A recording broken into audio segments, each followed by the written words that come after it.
بسم اللہ الرحمن الرحیم الحمد للہ رب العالمین وصلی اللہ علی محمد وآلہ الطاہرین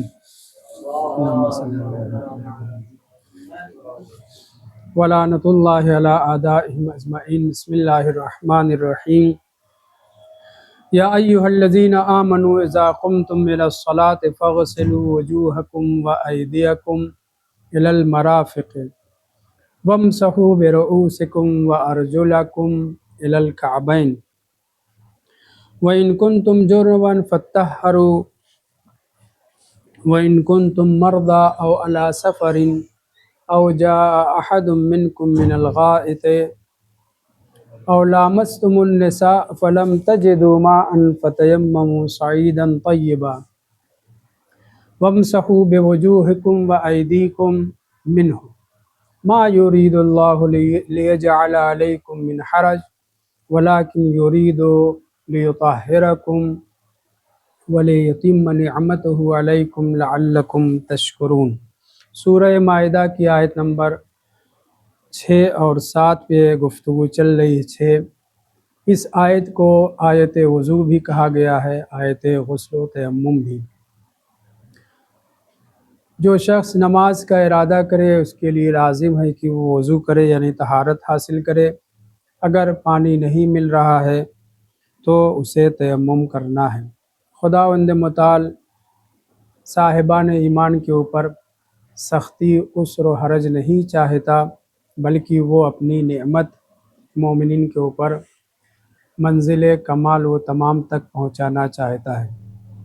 اس آیت کے ہم بیچ والے اس فقرے پہ پہنچے ہیں۔ وَامْسَحُوا بِرُؤُوسِکُمْ، اے صاحبان ایمان، جب تمہیں نماز پڑھنا ہو تو اپنے چہرے اور ہاتھوں کو دھلو کوہنیوں تک یا کوہنیوں کے ساتھ، اور سر کا اور اپنے پیروں کا مسح کرو۔ یہاں پہ وَامْسَحُوا بِرُؤُوسِکُمْ، اور اپنے سروں کا مسح کرو۔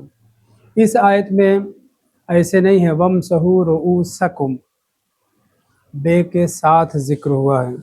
اگر وَامْسَحُوا رُؤُوسَکُمْ ہو تو ترجمہ یہ بنے گا کہ اور تم اپنے سروں کا مسح کرو۔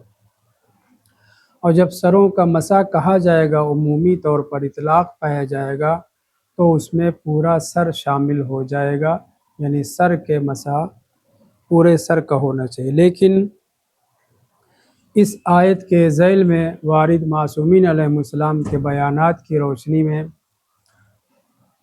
جناب زرارہ اور جناب بکیر دونوں بھائیوں نے جو امام باقر علیہ السلام سے سوال کیا تھا، البتہ دو روایت ہے الگ الگ۔ پہلی روایت جس میں دونوں بھائی سوال کرتے ہیں، اس میں ان کا سوال یہ ہے کہ اے فرزند رسول، ہم چاہتے ہیں کہ آپ ہمارے سامنے رسول خدا کے وضو کی صفت یعنی تعریف کیجئے کہ رسول خدا کیسے وضو کیا کرتے تھے۔ تو جناب امام باقر علیہ السلام نے بجائے اس کے کہ بیان کرتے، توصیف کرتے کہ پیغمبر یہ کرتے تھے اور وہ کرتے تھے، آپ نے باقاعدہ طشت منگایا پانی سے بھرا ہوا، اور وضو کر کے پریکٹیکلی طور پر ان کے سامنے اس آیت کی تفسیر پیش کی۔ تو اس آیت میں جو لفظ ذکر ہوا ہے وَامْسَحُوا بِرُؤُوسِکُمْ، یہ نہیں ہے وَامْسَحُوا رُؤُوسَکُمْ، خود یہ کلمہ بول رہا ہے کہ پورے سر کا مسح نہیں کرنا ہے، کیونکہ اگر پورے سر کا مسح ہوتا تو آیت اس طرح ہوتی وَامْسَحُوا رُؤُوسَکُمْ، بے آیا ہے۔ اس روایت کے اوپر آگے گفتگو اور بھی کریں گے۔ فی الحال دوسری روایت جو 5ویں امام سے ہی جناب زرارہ نے اس طرح سے سوال کیا تھا، یا ابن رسول اللہ، کیا وجہ ہے کہ ہم یعنی آپ جو حکم دیتے ہیں وہ سر کے بعض حصے کا مسح کرنے کا حکم دیتے ہیں؟ یہ الگ روایت ہے، اور جو پہلے ذکر کی گئی وہ روایت الگ ہے۔ دونوں کے متن کو ہم پڑھیں گے۔ تو امام باقر علیہ السلام نے باقاعدہ روایت میں فضحک، تبسمہ نہیں ہے، فضحک، زرارہ جیسی بزرگ شخصیت اس طرح سے سوال کرے ایسی چیز کو کہ جس کا بیان خود قرآن مجید میں ہو، تو مسکرانے اور ہنسنے کی جگہ بنتی ہے۔ روایت کا فقرہ امام ہنسنے لگے باقاعدہ سے، اور آپ نے فرمایا پہلے ھذا ما قالہ رسول اللہ صلی اللہ علیہ وآلہ وسلم، یہ جو ہم سر کے بعض حصے کا مسح کرتے ہیں یہ تو رسول خدا نے فرمایا ہے۔ اور اتنے ہی پر اکتفا نہیں کی امام باقر علیہ السلام نے، پہلے تو ہنسے، دوسرے یہ فرمایا کہ یہ تو رسول خدا نے بیان فرمایا ہے، اور تیسرے وہ فقرہ جو پہلے بھی ذکر کیا جا چکا ہے، ما انزل الکتاب من اللہ، ما انزل اللہ من کتاب من اللہ، الکتاب من اللہ۔ اور نہ صرف یہ کہ رسول خدا نے اس طرح سے وضو کیا ہے، بلکہ قرآن مجید میں موجود ہے کہ ہم کو مسح پورے سر کا نہیں کرنا، وَامْسَحُوا بِرُؤُوسِكُمْ ہے، رؤوسکم نہیں ہے۔ تو امام نے اس طریقے سے جو ان سے برخورد کی، ان سے جو روبرو ہوئے، یہ جناب زرارہ کی توہین مقصود نہیں ہے، بلکہ ان کو سکھانا مقصود ہے کہ یہ وہ چیزیں ہیں جس کو ہم قرآن مجید سے خود استنباط کر سکتے ہیں، اور یہ استنباط صرف اے زرارہ آپ کے لیے نہیں، قیامت تک آنے والے مسلمان اگر اپنے وضو کی اصلاح کرنا چاہتے ہیں تو انہیں اس آیت کے اوپر غور کرنا چاہیے کہ وَامْسَحُوا رُؤُوسَکُم نہیں ہے کہ پورے سر کو دھل ڈالتے ہیں، مسح کر ڈالتے ہیں، بلکہ بِرُؤُوسِکُم ہے۔ اور امام نے یہی جملہ ارشاد فرمایا کہ لِمَکَانِ الباء، یہاں پہ جو با استعمال ہوا ہے وہ من کے معنی میں ہے، با من کے معنی میں تبعیضیہ ہے۔ اب ایک سوال پیدا ہو سکتا ہے کہ کیا دلیل ہے کہ با بمعنی من تبعیضیہ ہے؟ تو یہ دلیل کی ضرورت نہیں ہے، کتب نحو اور جو نحات ہیں ان بزرگوں نے خود اس کی تصدیق اور تائید فرمائی ہے، اور اشعار کے ذریعے سے کہ عربوں نے بھی اس کو استعمال کیا ہے۔ تو علماء نحو کا کلام اس بات کو ثابت کرنے کے لیے کافی ہے کہ وہ با کو بمعنی من بھی استعمال کرتے ہیں۔ بہرحال تو اس آیت کے ذیل میں اب جو سنیوں کا، مخالفین کا ہمارے عمل ہے، جی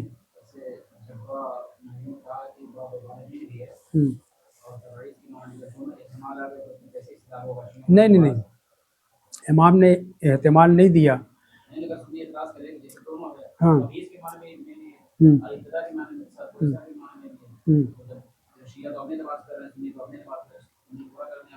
سنیں، اولاً تو با کی ضرورت نہیں تھی، با خود لانا اس بات کی دلیل ہے کہ یہ کچھ اور معنی ہے، پورے سر کا مسح نہیں۔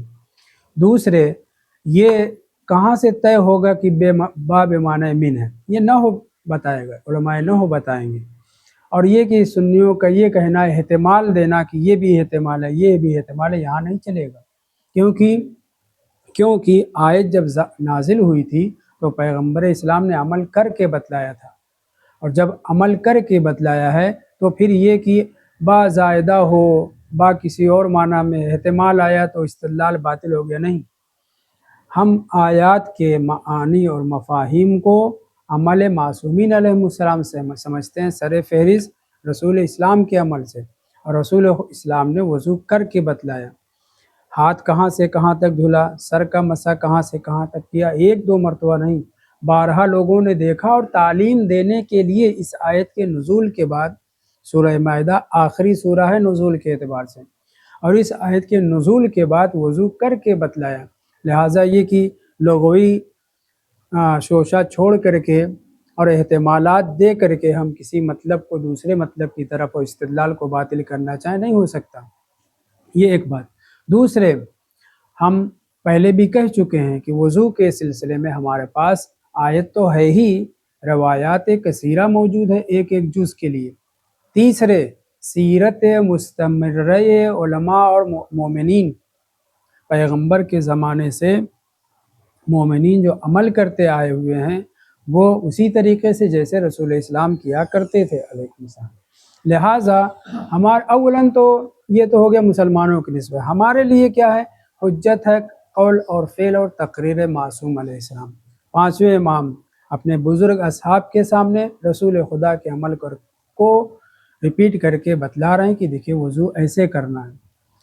اور وہ دونوں بزرگوں کی جو روایت تھی وہ تو اس کا فقرہ ہے ہی، پلس جو جناب زرارہ نے سوال کیا تھا اس کے جواب میں بھی امام نے وضو کر کے جب بیان کیا، وضو کے بارے میں جب بیان کیا تو 2-3 چیزیں ذکر کی۔ ایک تو ہنسے، جس سے متوجہ کرنا چاہ رہے ہیں کہ زرارہ آپ جیسے بزرگوں کو اس طرح کے سوالات نہیں کرنا چاہیے، اس طرح کے سوالات تمہیں خود جو ہے آیات وضو وغیرہ سے نکالنا چاہیے۔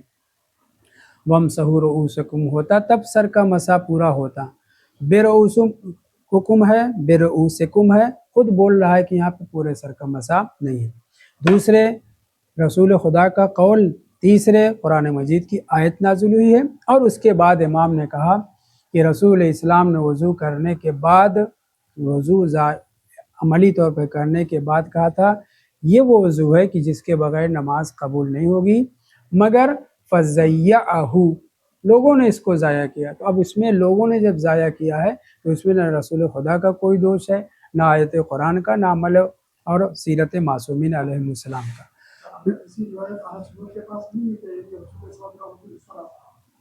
پوری کتاب لکھی ہے بدبختوں نے کہ رسول خدا نے ایسے وضو کیا، ایسے وضو کیا۔ پھر اس کے بعد وضو جو ہے خبیث سوم کا، تیسرے کوے کا وضو، اس کے اوپر پوری کتاب لکھی ہے کہ اس نے یہ چیزیں بدلی ہیں جی، اور پھر اس کے بعد اسی کے تابع بھی ہیں۔ امام صریح طور پہ کہ فَضَيَّعَهُ لوگوں نے ضائع کیا، یعنی لوگوں سے نا ستیاناس لوگوں نے اور ان کے خلفاء نے عمل کو چینج کیا اور انہی کی سیرت کے اوپر عمل کرتے ہوئے چلے آ رہے ہیں۔ تو اس میں جو لفظ استعمال ہوا ہے ہمارے لیے تو معصومین علیہ السلام کا عمل حجت ہے، اور دوسرے پہلے آیت، پھر معصومین علیہ السلام کا عمل، تیسرے سیرہ مستمرہ معصومین کو دیکھ کر کے اور ہمارے عوام المومنین نے عمل کیا ہے اور وہ ہمارے یہاں چلا آ رہا ہے۔ اور پھر امام نے اسی آیت کریمہ کی تلاوت کرنے کے بعد صریح طور پر یہ فرمایا فَإِذَا مَسَحَ بِشَيْءٍ مِّن رَأْسِهِ وہ بھی بِشَيْءٍ اگر سر کے کچھ حصے کو انسان مسح کر لے فقد اجزأہ تو وہ اس کے لیے مجزی ہے، کافی ہے، یعنی پورے سر کا مسح نہیں کرنا۔ یہ تفسیر عیاشی جلد 1 صفحہ 298 حدیث نمبر 51 میں۔ یہ روایت خاصہ۔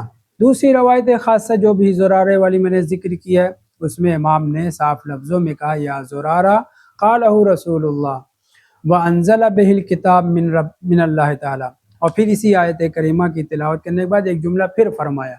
یہ دوسری روایت میں روایت خاصہ جو سر کے مسح کو بیان کرتی ہے، ان المسح ببعض الراس لمکان الباء، جو پہلے بھی یہ عبارت گزر چکی ہے۔ ان دونوں روایتوں کے علاوہ جو روایت خاصہ ہے ہمارے پاس ڈھیر ساری روایات الفقیہ میں، شیخ صدوق کی کتاب کافی میں، استبصار و تہذیب میں، اور بعد کی مجامع روائی میں روایتیں ڈھیر ساری ذکر ہوئی ہیں جن میں صاف صاف بیان کیا گیا ہے کہ رسول خدا نے بھی اسی طرح سے مسح کیا، ائمہ طاہرین نے بھی، اور علماء بھی اسی طریقے سے کرتے آ رہے ہیں۔ بلکہ سیرت مستمرہ کے ساتھ ساتھ باقاعدہ اجماع کا بھی دعویٰ کیا گیا ہمارے علماء کی طرف سے کہ سر کے بعض حصے کا مسح کرنا ہمارے یہاں اجماعی مسئلہ ہے۔ مخالفین کے تذکر کے ذکروں کو ابو حنیفہ نے کیا کہا، مالک نے کیا کہا، انس نے کیا کہا، وہ ہم ذکر کریں گے لیکن آج نہیں پہنچ پائیں گے، آج ہمارے ہی علماء کی گفتگو ہو جائے۔ اب سر کا مسح جو کرنا ہے تو کتنا کرنا ہے، ایک سوال یہ بھی ہے۔ سر کے مسح بعض راست تو ہو گیا، لیکن یہاں سے کریں، ادھر سے کریں، سامنے سے کریں، عرف نہ دیکھیں، کرتے جو چلے آ رہے ہیں وہ نہ دیکھیں۔ اگر ہم ہیں اور اس آیت کریمہ کے سامنے وَامْسَحُوا بِرُؤُوسِكُمْ اور اپنے سروں کا کچھ حصہ مسح کرو، تو کوئی ایسے ہی کر لے، پیچھے سے کہیں سے بھی کر لے، آپ اسے ٹوک نہیں سکتے یہ کیا کر رہے ہو، یہاں سے کرو، کیوں؟ اس کے لیے دلیل چاہیے۔ تو یا تو کلام معصومین علیہ السلام ہو، یا سیرت مستمرہ پیغمبر اسلام کی طرف سے ہو، یا یہ کہ آیت کا اطلاق دیکھیں۔ آیت کا اطلاق یہ نہیں کرا کہ سامنے سے، پیچھے سے، آگے سے، کہیں سے بھی۔ اگر آپ کہیں کہ دیکھیں فلاں صاحب کا ہاتھ نہ چھوئیے گا، ٹچ نہ کریے گا، اب وہ ہاتھ ٹچ کر دے، انگلیاں ٹچ کرے، پشت کو، ہتھیلی کو، کلائی کو، کہیں سے بھی، پورا ہاتھ ہے۔ اسی طریقے سے اگر یہ کہا جائے سر کا مسح کرو، سر ٹچ کرو، اردو میں اگر کہیں سر ٹچ کرو تو کہیں سے بھی ٹچ کر دے، ٹچ ہو جائے گا۔ تو آیت میں اطلاق پایا جا رہا ہے کہ سر کا کچھ حصہ مس کرنا ہے۔ سر پورے سر کو کہتے ہیں، جہاں پورا بال اگتا ہے ان سب کو بھی اللہ بعض نے کہا اذنین شامل نہیں، نہ چہرے میں شامل ہے نہ سر میں شامل ہے۔ پھر کہاں ہے اذنین؟ باقاعدہ فقرہ اسی طریقے سے ہے کہ اذنان جو ہے نہ وجہ میں شامل ہے، چہرہ دھونے میں شامل ہے، نہ رأس میں شامل ہے یعنی مسح میں شامل ہے۔ وہ ان لوگوں کی بات بعد میں کریں گے۔ یہ گفتگو ہے کہ ہم کتنا مسح کریں۔